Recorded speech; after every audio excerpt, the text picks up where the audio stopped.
Jadi Bapak Presiden juga meminta agar volume daripada produksi batu bara bisa ditingkatkan.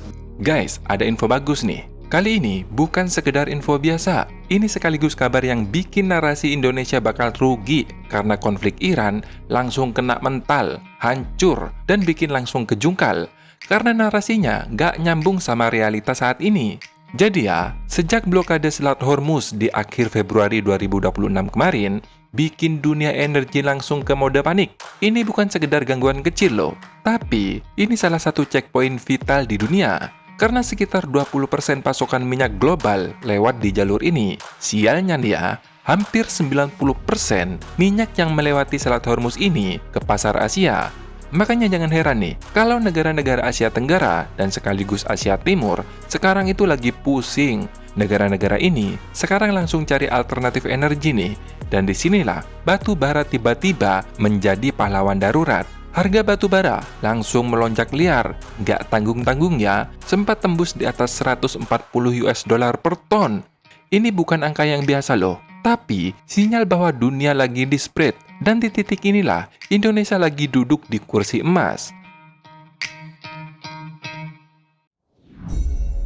Sebagai salah satu eksportir batubara terbesar di dunia, kondisi kayak gini, Indonesia itu dapat jackpot moment. Jadi, kalau ada yang bilang nih, Indonesia bakal dirugikan akibat konflik Iran, ya maaf ya, itu antara nggak ngerti struktur pasar energi global, atau memang cuma jualan fear doang tanpa data.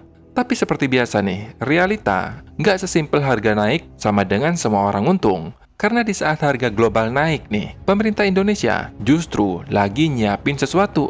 Dan ini nih yang bikin ceritanya makin menarik. Karena pemerintah menargetkan kebijakan biaya keluar batubara berlaku efektif mulai 1 April 2026. Dan ini bukan kebijakan kaleng-kaleng bro. Ini merupakan langkah besar untuk merombak ulang struktur fiskal sektor tambang yang selama ini, jujur saja ya, udah terlalu nyaman buat pemain-pemain besar. Skemanya jelas, tarif berjenjang antara 5 hingga 11%. Artinya, makin tinggi harga batu bara di pasar global, makin besar pula nih potongan yang diambil negara. Ini konsep klasik lah, yang disebut dengan windfall tax. Negara ambil sebagian untung dari keuntungan durian runtuh yang muncul bukan karena efisiensi atau inovasi perusahaan, tapi karena faktor eksternal seperti perang, krisis energi, atau gangguan geopolitik. Dan kalau kita lihat konteks sekarang, textbook banget kan? Jadi kenapa nih kebijakan ini penting? Karena selama ini ada ketimbangan fiskal yang frankly nggak masuk akal banget. Kenapa? Karena biaya keluar itu sebenarnya bukan barang baru. Dari zaman kolonial sampai sekarang, instrumen ini udah dipakai untuk berbagai komoditas seperti kayu, kakao, CPO, bahkan mineral logam seperti emas, tembaga, besi, dan lain-lain. Semuanya rata, kena. Tapi untuk batu bara justru dikecualikan. Iya, komoditas ekspor raksasa yang nilainya ratusan triliun itu hidup tanpa beban biaya keluar. Ini sama saja nih, kayak semua orang disuruh bayar parkir, kecuali yang bawa mobil mewah. Itu kan konyol. Awal masalah ini terjadi pada saat Undang-Undang Cipta Kerja itu disahkan. Ketika itu, batu bara berubah status menjadi barang kena pajak. Sekilas, kelihatannya progresif banget. Tapi, efek turunannya gila banget. Pengusaha batubara bisa klaim restitusi PPN dengan jumlah yang sangat fantastis. Bahkan, menurut Menteri Purbaya, nilainya itu bisa mencapai 25 triliun per tahun. Bayangkan loh, 25 triliun per tahun. Ini bukan angka receh, tapi ini APBN yang bocor. Bayangin aja nih, negara yang harusnya dapat pemasukan dari ekspor batubara justru bisa jadi nombok karena harus ngembaliin PPN ke perusahaan. Makanya, pemerintah nyebut ini sebagai subsidi tidak langsung. Dan yang bikin makin panas, ini terjadi pada industri yang pemainnya sudah super duper kaya. Bandingin sama rakyat kecil nih, seperti UMKM, tukang ojek, pedagang, mereka semua itu bayar PPN tiap membeli kebutuhan usaha. Sedangkan para pengusaha ini, yang penghasilan ratusan miliar, mereka nggak kena PPN. Jadi secara nggak langsung, sistem ini bikin ikut rakyat mensubsidi konglomerat batubara. Apa ini legal? Jawabannya iya. Adil? Jelas enggak dong.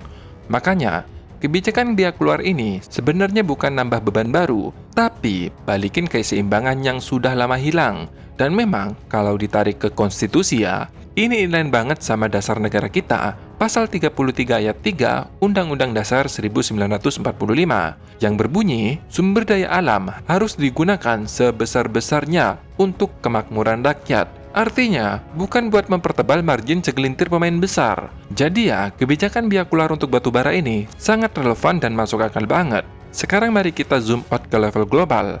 Karena disinilah ceritanya makin menarik nih. Konflik Iran bukan cuma soal militer loh, tapi juga soal energi.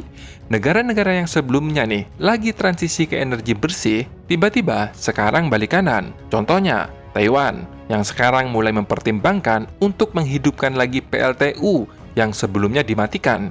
Thailand langsung memerintahkan pembangkit listrik batubara beroperasi penuh. Bangladesh meningkatkan impor listrik berbasis batubara dari India. Pakistan sekarang juga lagi fokus ke pembangkit listrik yang berbasis batubara. Jepang bahkan sudah siap mencabut pembatasan operasional PLTU. Korea Selatan bahkan sudah resmi mencabut batasan kapasitas 80% sejak 16 Maret 2026 kemarin. Ini bukan sekedar kebijakan teknis, tapi ini tanda dunia lagi mode survival.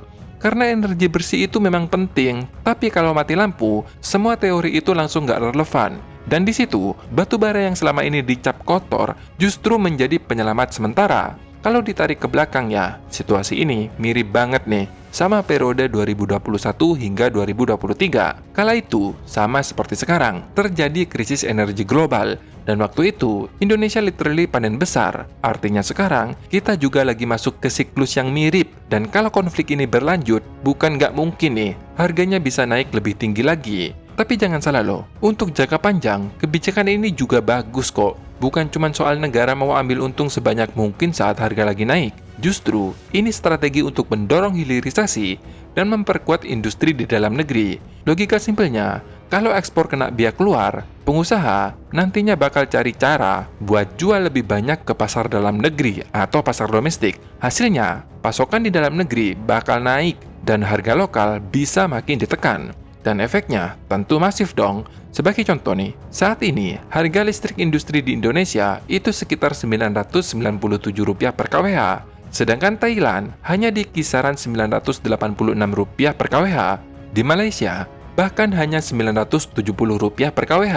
Sekilas, ini sudah bagus bagi negara kita. Tapi kalau dipikir secara logika nih ya, malah ironis banget. Karena kita ini negara produsen batu bara. Tapi, listrik industri itu lebih mahal dari negara yang nggak punya sumber daya batu bara sebesar kita. Ini jelas bikin industri kita makin kurang kompetitif. Sekarang bayangin, kalau harga batu bara domestik makin bisa ditekan dengan kebijakan ini, biaya listrik bakal turun. Industri-industri dasar langsung dapat nafas baru, seperti industri baja, industri semen, industri kimia, industri pupuk, dan lain-lain. Semua ini bakal makin kompetitif, karena industri dasar seperti ini sangat bergantung pada harga listrik alias batu bara, bro.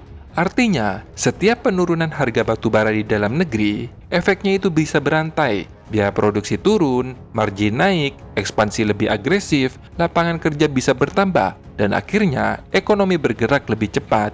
Ini nih, yang sering nggak dilihat sama orang yang cuma fokus ke ekspor mentah doang. Jadi benar kan kata Admin beberapa hari lalu, kalau Indonesia sekarang itu lagi di posisi yang strategis. Di satu sisi, kita diuntungkan oleh lonjakan harga global akibat konflik Iran. Di sisi lain, pemerintah sedang mencoba menaikkan keuntungan yang nggak cuma dinikmati oleh segelintir orang, yang masuk ke negara dan dipakai buat memperkuat industri domestik. Dan kalau konflik Iran ini makin berlarut-larut dan Selat Hormuz diblokade makin lama lagi nih, apakah prediksi admin yang bikin Indonesia makin cepat kaya bakal terjadi? Nah, silakan tulis pendapat kalian di kolom komentar. Terima kasih sudah menonton, sampai jumpa di next video. Dadah!